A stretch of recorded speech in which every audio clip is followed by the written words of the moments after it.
The night had been polished by rain until the streetlights looked like hammered copper, glowing pools that stretched along the black ribbon of Jefferson Avenue, and Darius Cole let the wiper blades carve a rhythm against the windshield as he watched the city move like a series of curtain pulls and quick crossfades outside his window. He'd changed into the kind of nondescript clothes he'd learned were invisible after enough years: washed out denim jacket,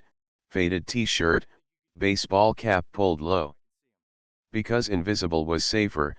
because he needed to be no one if anyone asked, and because somewhere across town a man who called himself Bishop was waiting to sell him a small wooden crate with a false bottom and a handshake that would lead, eventually,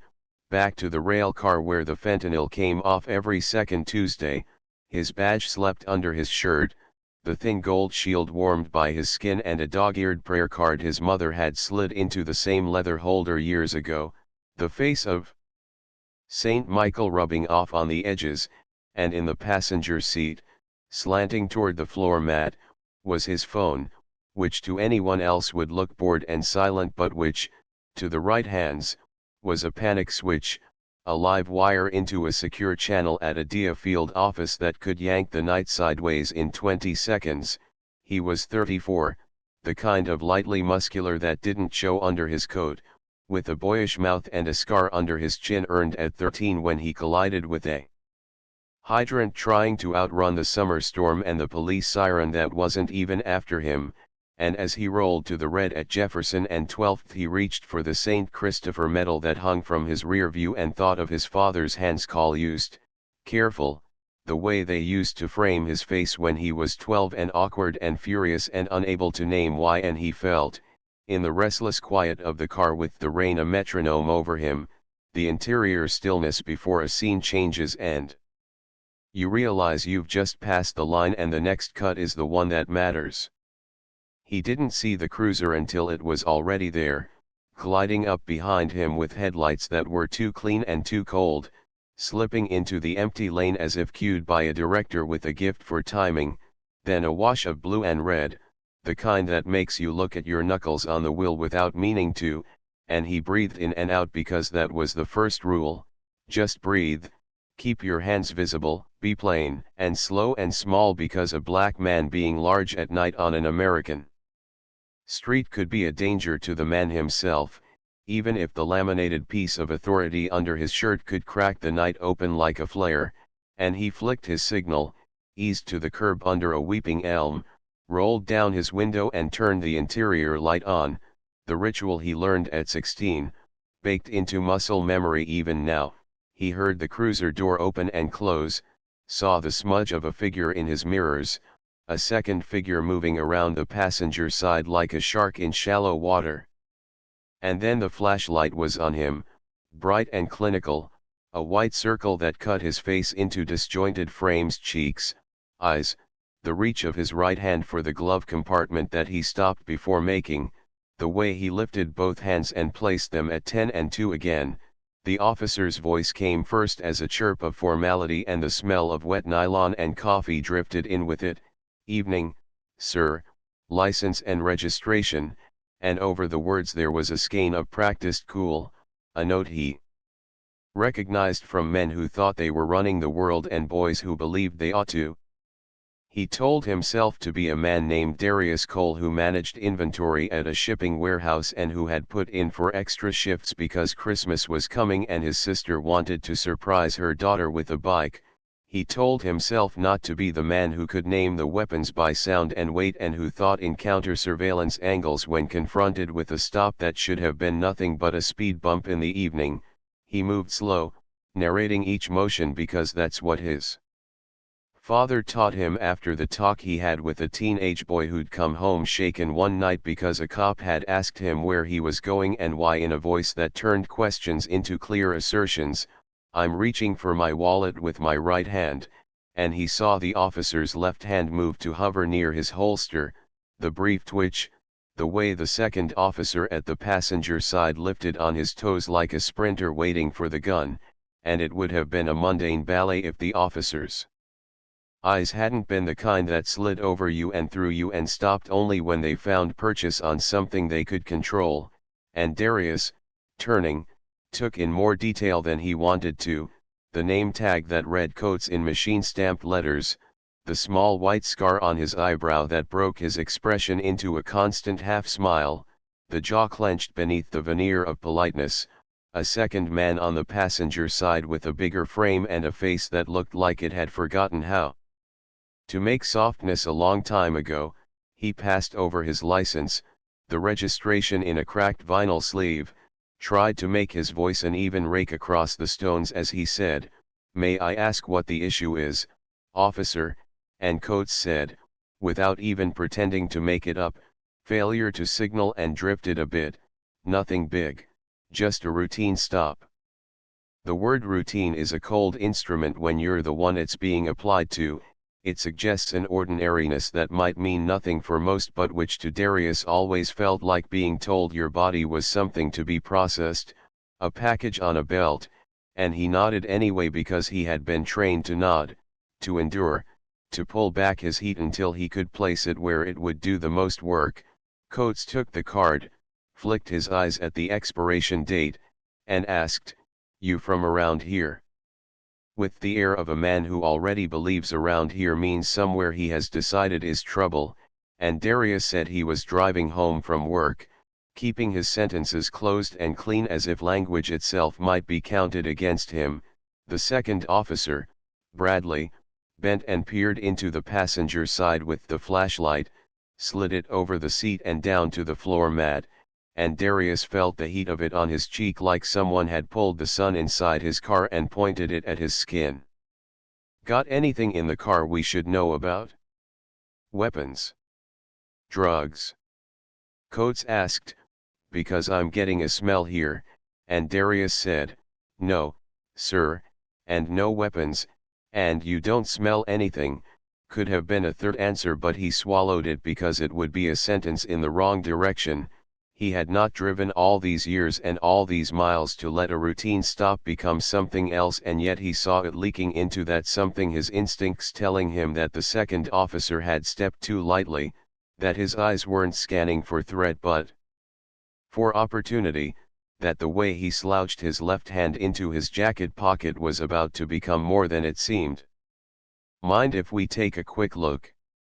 Coates asked, and there it was, the pivot point. If you watch enough interrogation tapes and ride along enough after midnight you learn that most violence in America is announced in the softest voice, and Darius said, his jaw hinged on his training, "I don't consent to a search," which was the correct answer and the honest one, and also the spark that sent the other man's mouth into a tight line, and from the corner of his eye Darius saw Bradley tilt up onto his feet and glance at his partner.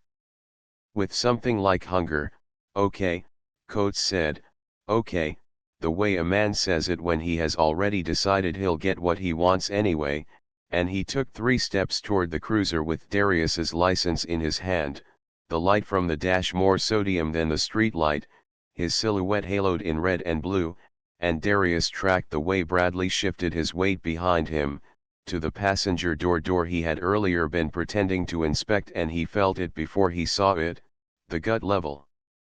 cold, because he had been waiting for this possibility since his first badge was pinned, and because every ride along had one story told in a too-bright room about a pocketed baggie and a judge who didn't believe. The flash beam drifted, seemed to move through the car like a ghost with intent, and in the reflection on the dash, subtle as a single frame cut from a film, you could see his hand, the practiced pinch of finger and thumb, the quick unseal of a bag corner, and the tuck under the edge of the passenger seat where the carpet hung a little loose.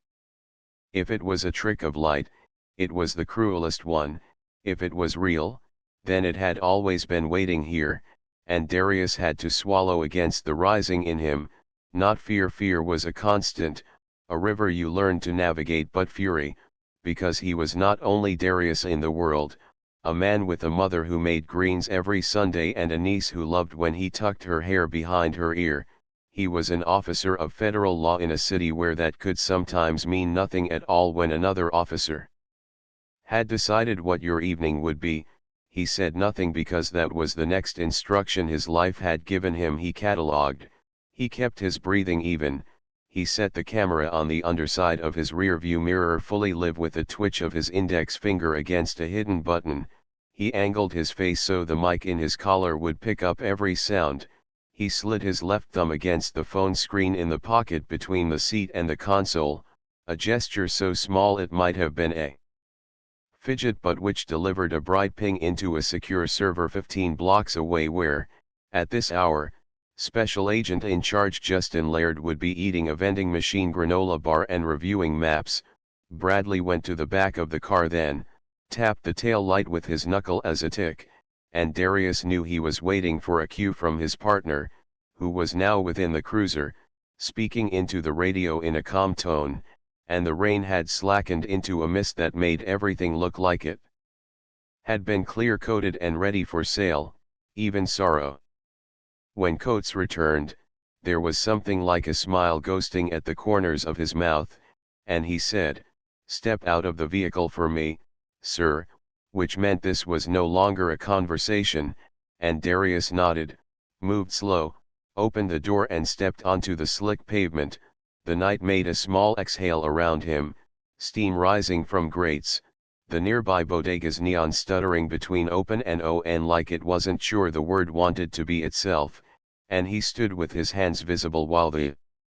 officer explained, with professional kindness, that he was going to pat him down and that he was not under arrest, but then he was turned gently toward the car, feet spread, palm laid on metal, the rain chill leaching through his jacket, and a part of him that was an older, more tired man wanted to say his name out loud, wanted to draw the badge like a flare, but another part, the one he'd trained for dark rooms and long silences, told him to wait because the camera on the mirror was seeing. Because the mic in his collar was hearing,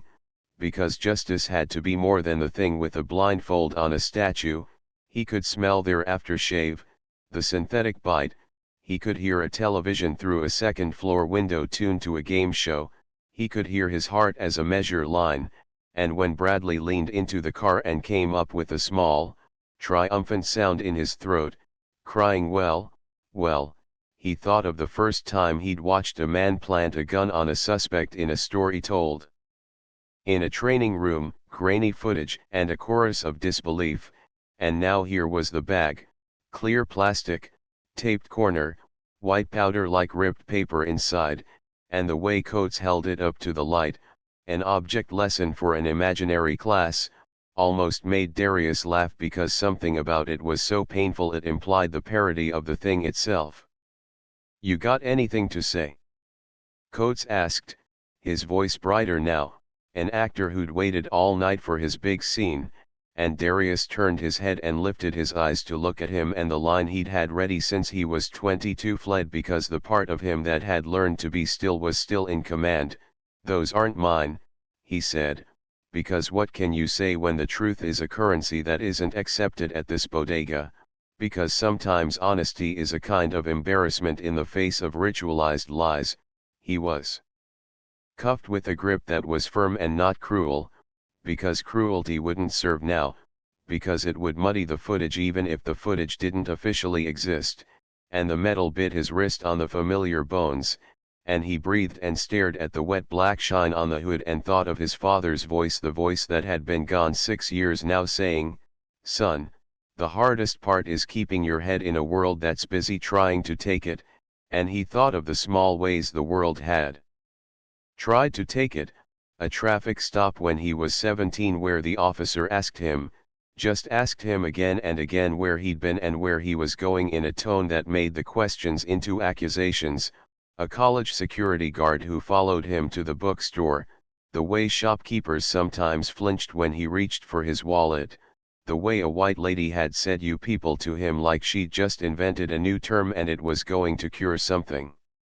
He could feel, almost as a tangible presence, the signal moving across the city, the silent ping from his phone with his name attached to it in a shortcut only 3 people on this side of town knew. Traffic hissed, a bus bellowed, and he felt the shift when another engine entered the soundscape from that direction down Jefferson where the road widens and the sky unhooks from the buildings, but for now it was still just he and they and the strip of curb, and the neighborhood had begun to notice. Because neighborhoods always do, a woman in fuzzy slippers from the second floor window filmed with her phone, her hair a turban of towels and her mouth around. Oh, a man returning from a late shift paused beneath the awning across the street and leaned into the shadow to watch. A boy on a bicycle, too small for the frame, skittered to a stop and stared. In their faces was that particular mixture of boredom and dread and curiosity that cities learn how to brew, and in the distance a siren, familiar as lullaby, warbled and quieted, and when Coates said into the radio, "We have narcotics requesting K9 unit," Darius imagined the dog, its lungs a bellows, the way it would be walked around the car so the handler could nod knowingly at nothing and turn nothing into something in the eyes of anyone who'd like their biases served on a platter. When the car from down the highway turned the corner, it didn't announce itself with sirens because that wasn't the move. It came like a gray ghost, civilian paint on federal muscle, a pre-owned SUV whose value was in its paperwork, and it stopped half a block back and sat, and inside it the man who'd last told Darius to sleep was pressing his thumb hard on the streaming button on his own phone, boosting the feed and pushing it to the secure server that had clocked their coordinates minutes ago. And here was the thing Darius could never quite explain to people when they asked him, softly, at holiday tables or leaning warm across couches after midnight, how he could keep doing this job when this job sometimes looked like all the jobs that had harmed men who looked like him. He believed in the version of the world where men could be, at least sometimes, made to account for themselves, and he believed, too, in the version where you could love a system for what it might yet be, even as you hated it for what it had so often been. And when the second unmarked eased up and then a third, he felt something that was not relief but was not relief, a thrum under his breastbone like the downbeat before a chorus.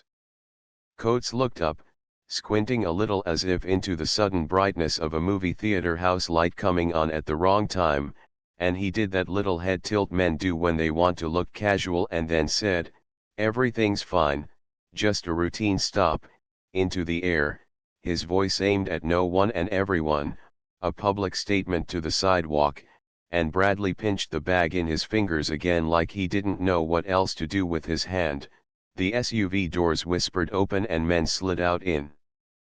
plain clothes that looked like the kind of ordinary that takes time and budget to achieve, and the first one, Laird, tall and pale and slightly awkward when he was made to leave rooms full of maps and faces and step into the air, flashed a small badge at chest height, low and quick, and said, to no one in particular but also very much to the officer with the dead smile, "Good evening," and everything slowed. It didn't stop, not yet. The rain still fell in the thinnest of veils. The bodega cash register pinged, somewhere a radio hummed a pop song on low, but it slowed like a camera pulling out of a close-up, letting the frame widen, letting us see the shape of what had been a claustrophobic moment. "Mind if we chat?" Laird asked, and he showed the edge of the smile that, in calmer rooms, made people like him because it promised competence without menace. Coates, caught on a ledge between aware and not aware, hung on a second and then said, "We're in the middle of something," and there it was again, the assertion of control, because control is the other ritual, and Darius looked up and caught Laird's eyes without moving anything else, the barest nod, and in the space between that movement and nothing there was an entire silent conversation. "You good? Hold. Wait for me. Do I do it now? Hold. Wait for me. We have it all."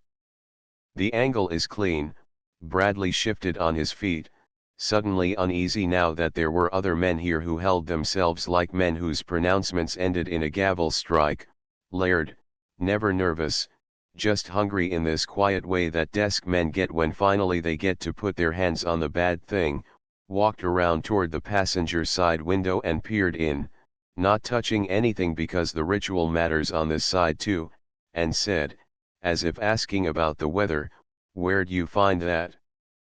And Bradley said, "Too fast, he had it under the seat," and Laird said, "Huh,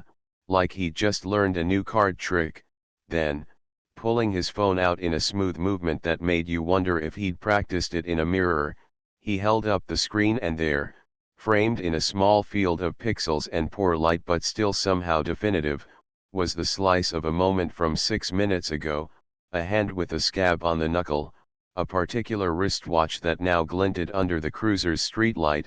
the baggie with the cut corner sliding toward the seam of carpet, a movement quick enough to escape a casual glance but unfortunately for him not quick enough to outrun a camera built by a tech who'd once designed drones. Bradley made a noise that collapsed in the middle, and Coates's mouth opened just enough to show a molar that had been capped sideways and the small dark dot in the tooth, and the world rearranged itself. It didn't explode, that's the movies, but it shifted as if the set dressers had quietly rolled on wheels a new wall into the scene, and now the door would open into a different room, and Laird let the image loop once, then twice, then never again, because sometimes you let a man sit with what he has seen only briefly so he can't convince himself he saw something else. Fun fact, Laird said, and his voice did a little thing, an almost lilt, like a friend who tells you a story you're going to hate. You're looking at a live uplink, and Darius saw Coates process the words in real time, the calcifying of denial, the route he'd take later. The video is doctored, you were set up, the bag is clean, it would not be a good road for him to walk, and yet you could hear the gravel there already. Gentlemen, Darius said, because there is a way to announce yourself that isn't about power but about resetting the room, and both officers turned as if they were just now hearing that the man on the hood of the car could speak, and Darius lowered his voice so it would travel only as far as he wanted it to and said, Special Agent Darius Cole, United States Drug Enforcement Administration, and he felt the cuff bite as he lifted his hands an inch and added, almost gently, you can remove these now, and he looked into Coates's eyes as he said it and watched a series of calculations flicker past like the frames in a zoetrope. Fight, bluster, reframe, plead. Coates did not reach for the key at once, because he was still in a world where he was in control, but when Laird said, in the tone of a man who has already written the report in his head, remove the cuffs, Officer Coates, something in the word officer wilted and he pulled the key from his belt like he feared the leather might bite him and unlocked the steel and stepped back like the cuffs might also jump, and Darius rolled his wrist slowly, the cold pressure leaving a crimson wreath, and for a moment no one said anything and the sound of rain returned as if from a far room. The rest played out like a procedural edited for clarity. A supervisor from the precinct arrived with a jaw set to break and a heart pounding under a dark jacket, and he surveyed the scene and saw the federal badges and did the job he could do, which was to separate his men, to ask questions that were questions but also, through their phrasing, a litany, to raise a hand to keep the gathered onlookers at a decent distance as more and more phones were lifted like a forest of small lamps. By then, word had been sent up Shepherd's stairs and across wires and into the ear of a district attorney's investigator who had not eaten dinner but no longer cared, and into the ear of Internal Affairs, who was at home in his socks and had to tell his wife he'd be late and who looked suddenly tired in the car he slid into. Darius stood and let the world recenter around him, let the adrenaline wash out of him in measured declines, kept his gaze even and his breath slow and did not, for the love of his father, his badge, his mother's Sunday pot of greens, did not let himself look triumphant because this was nothing to be triumphant about. This was the routine stop that becomes the thing we all say at funerals we never saw coming but did. This was the sorrow that had been threaded through nights like these long before he wore a badge and would be a sorrow still when he hung it up. He watched Bradley, big hands now empty, sat on the curb, shoulders hunched, the damp biting into his jeans, his mouth working like he wanted to say something that might save him and knew he could not find it, and he watched Coates stare at the space just to the left of Darius's face, a trick men learn when meeting accountability so they can pretend they aren't, He watched the supervisor rub the bridge of his nose in a gesture that said he'd have to go home and explain all of this to a woman who didn't deserve any of it. He watched Laird, soft with satisfaction but hushed by the shape of the night, send a text, send another, then step close enough to murmur, "You okay?" And Darius, who felt increasingly like a man who had taken a wave head-on and gotten spit out into sunlight, said, "I will be," and felt something give inside him with the ache of muscles after you catch yourself from a fall. He didn't say that the worst of it had been the moment when he'd thought for the first time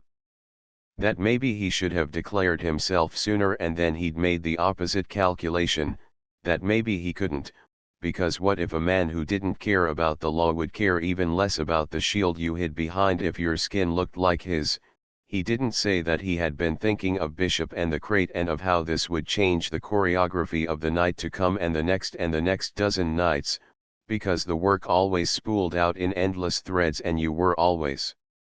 tugging at the best end you could find and hoping the whole tapestry didn't come down on your head. When internal affairs arrived, gray suit, tie loosened, eyes that said he had known this would find him eventually because it always did. He took statements that sounded like scripts. He asked to see body cameras that were for once turned off because of a malfunction, and he did not say what he was thinking. He jotted his notes and made a list of what the evening would become: seizure of the contraband for lab analysis, fingerprint dusting of the bag that would come up with the wrong prints, retrieval of the dash camera footage from Darius's car, the mirror cam uplink that would delight the techs in the morning, the collecting of phones from the balcony woman and the boy on the bicycle and the man under the awning, humiliating for them and necessary for him. And he told Darius he could go after he'd signed, "We'll be in touch," like things between men are always a series of touches and withdrawals, and Darius nodded and felt the night trailing behind him like a wet coat and thought, not for the first time, that survival is just another word for a long collection of not yets. He took his car, the hood now warmer in the place where his hands had been, and drove not home but 3 blocks east and then south to the place where he had been going all along, because the work never pauses and because he knew he could not let the celebration of catching one wrong thing make him slow his hand at stopping the next. And as he eased into the lot behind the shuttered laundromat, he pulled a breath into him, deep and steady like a diver, and went to meet Bishop and the crate and the handshakes. The meeting itself was swallowed by the new presence in him, the awareness of the cuffs that were no longer on his wrists but that he could feel like ghosts, and he did his job with the care of a man who knows if he slips by even a millimeter here he will fall all the way down the mountain. Bishop was a man in a black hoodie who overused the word brother when he wanted you to trust him, and he put his hand on Darius's shoulder in a way that would have made Darius flinch any other night, but which tonight just felt like the hand of a man in a crowded bar pushing past. And the crate was nothing and then something and then all the way a doorway, and the conversation curled and snapped like a whip, and somewhere in the middle of the exchange a police cruiser rolled past out front and Darius felt his heart step sideways. Later, in a warehouse that didn't like being called a warehouse with lighting that pretended it wasn't, there were more men and a clipboard and the careful dance of evidence, like a ballet with too few rehearsals. And finally, at dawn, when the sky went this mixture of slate and hope, he stood on the steps of his building and he let the morning come to him. His phone buzzed with texts he didn't answer, videos he didn't watch, a meme from his sister with a cat trying to put handcuffs on a stuffed mouse, a message from his mother that was just a heart, red and alive. And when he closed his eyes he saw the hood of his car, shining nose down in the light, the mirror of rain sliding over it, and he thought, in the tired logic of men who have gone too long without sleep, that he needed to get the car washed and also that he needed to burn it to the ground. There were hearings, there were always hearings in this line of work, a layer of performative civility over a substratum of pure human blood and bitterness. And in rooms that had been built to look neutral men changed into suits and women flicked through files and the district attorney's mouth made a careful line, and Coates testified with a calm that would have convinced some if they had not seen the footage, and Bradley stood sweating through his jacket and, once, asked for water in a voice that broke at the end, and Darius sat at the table with his hands folded and told them what he saw and what he knew, and the first time he said, out loud, "Officers Coates and Bradley planted narcotics in my vehicle," he felt a tremor go through him that could have been rage or shame or the simple muscle memory of saying a true and terrible thing. Video A was played and then video B and then the lab report and the bag with the wrong prints, and by the time the gavel rapped for a recess he was precariously exhausted and yet felt clean in a way that was not a victory so much as the echo of a long hunted note. He took his mother to lunch the next day and she studied his face like she was reading a map for the safest route, and she touched the mark around his wrist with her index finger and said, "Baby," and meant 3 different things at once. "Are you okay? I'm proud of you. I wish the world were kinder." And he said, "I'm fine," and meant something like, "I'm here." They tried to call him a hero. They always try to pin that medal on a man after they watched him walk through fire he didn't light, and Darius declined it like you decline a drink when you're on medication. He walked through the neighborhood that had watched him pressed against his car, and he got 2 nods, one clapped shoulder, one man who shouted, "I seen you," from across the street with a laugh that ran ahead of him and made room, and the woman from the 2nd floor window leaned down later to call, "I got your back, baby," and he took these as they came, let them into his chest like medicine that works slow. He still woke twice in the same night, sometimes with the taste of steel and rain, and he still, on certain evenings, saw a set of tail lights where none were and felt the old reptile brain reach for a plan. He ran along the river at dawn a few days after, and the sun found a light on the water that was almost too pretty, and he thought, not in a way that demanded answer, "Why are we like this?" And then he just set his feet down one after the other and counted his breaths like he had been taught to do when rage made its nest under his breastbone and offered to keep house for him. He sat with Laird in the break room, flimsy coffee and a donut they'd both pretend was fine, and they made the jokes you make when you have almost lost a thing you cannot name, funny and not funny at once. "So, how's your Tuesday routine?" The city moved around them the way it always had and would, with buses that coughed smoke into the morning and pigeons that made their counsel on the sidewalk and people who wanted things and people who wanted not to be noticed. Across town, a new pair of officers learned where the coffee was and which radio codes rolled easiest off the tongue, and maybe one of them, if he was lucky, would end his shift without making anyone feel small. Bishop was in a holding cell writing the wrong things to the wrong people on a legal pad and dreaming of a deal that would let him see sunlight in a wider strip, and Darius's niece called to ask if he could come to her school for career day because the kids still thought FBI and CIA were the whole of it, and she wanted to tell them about her Uncle D who had saved the world once. He grinned into the phone and said he'd ask his boss. At night, the weeping elm over Jefferson and 12th thought nothing at all and did its job of shading the street and catching the rain, and the bodega's neon turned itself to open and then on and then open again, and sometimes, when Darius drove by, he looked at the curb where he had stood and he felt a strange cable stretch between him and that version of himself, the rope that connects a man to the scenes in his life where he almost broke and didn't, and he did not pretend it had made him stronger because that would be an insult to the way it had simply hurt.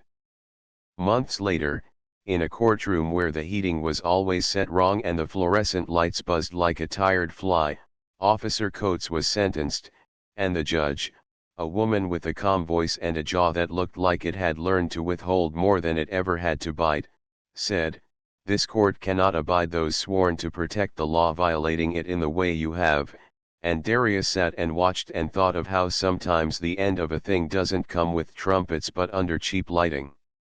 And a clerk in a sweater vest and a court reporter with a tight bun typing with attention, and Bradley's case dragged because dragging is what these things do when there is a man who wants to make a story that shifts the soft walls of a room, but eventually the room found him too. Darius drove to the cemetery and stood by a rectangle of grass and told his father about it all, the way you tell your dead the things you cannot tell the living, and the sky, because skies have a knack for these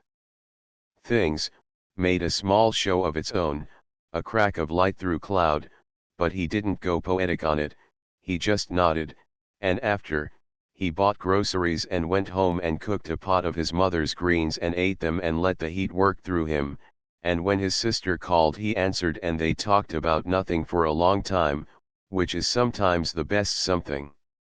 The world did not improve the next day and the day after, but bits of it made their case for the possibility. A kid gave his seat up on a bus without being told, an officer on a corner let a kid keep his skateboard on the sidewalk because he remembered being that kid once, a judge threw out a case because something smelled wrong and the DA rolled his eyes and learned to smell better. Darius took his badge out sometimes at night and set it on the table and looked at it like it could answer the one question he kept from most of his friends: should I keep doing this, is this the right thing to carry? And the badge said nothing because it was a circle of metal and he had always known he would have to be his own answer. He dreamed sometimes of the sound a baggie makes when it's pinched between fingers and the way a street light graces a hood, and he woke with his mouth dry and the taste of copper, and he would drink water and stand in the kitchen and let the fridge hum bring him back to right now, and he would think, I am alive, I am alive, I am still here, and he would make the coffee and eat a banana and tie his shoes and be a man in the city again, one man among many, a man who believed in the possibility of safety and worked at building it, a man who knew the price of that work and the parts of himself he had been forced to spend. On a warm spring night, he pulled his niece's bicycle from the back of his car, a gleaming red thing he'd bought on a Tuesday afternoon because he could, and wheeled it up the walkway to his mother's house, the porch light shining crooked and the smell of onions and garlic in a pan, and his mother hugged him and said nothing because sometimes nothing is what you should say when your son is a man learning again how to let the world be kind. He knelt and adjusted the bell and the training wheels.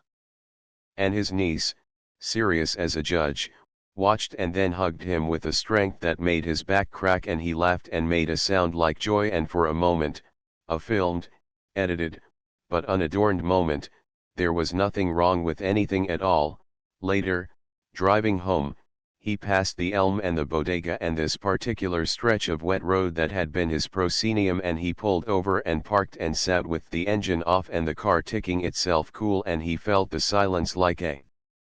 physical thing, like a lake he could touch, and he thought of the routines we find in the after of things, the routine of putting keys in the bowl, of making rice, of texting your sister good night, of checking a mirror as you walk past to see if your face still looks like you. His face did, in fact, look like him, dark and tired and a little older than last summer and still fully himself, and he pressed his palms against the wheel lightly and let the night hold him. Across town, in an office with the blinds at half-mast, a young recruit watched the footage of that midnight stop, the live uplink, the cuffing, the thaw, and felt something like a vow coil inside him, not yet formed, the promise of a way he might learn to be a cop without burning the world around him. In a coffee shop, a public defender scrolled through the same footage and felt both the rage that fed her and a small ember of hope that sometimes things are caught, that sometimes the truth is allowed on the record. And in an apartment above a nail salon, a woman watched a video of a man on a hood and set her phone down and cried without understanding exactly for whom: herself, her son, the boy who lived next door, the man in the video, the officers in the video, all of it and none of it, the way the country runs through you like a river and leaves deposits in places you didn't expect. Darius slept that night without dreams, which felt like grace, and the next morning he woke and made coffee and went to work, because the work comes whether or not you've finished finding the words. On his way out he glanced at the St. Christopher swinging slowly from the mirror, and he thought of all the trips in this life, all the routes, all the routine and all the not routine, and he touched the metal with his finger and whispered, to the man he had been and the boys who would one day be men, "Be careful," and he pulled the door shut behind him and the day took him.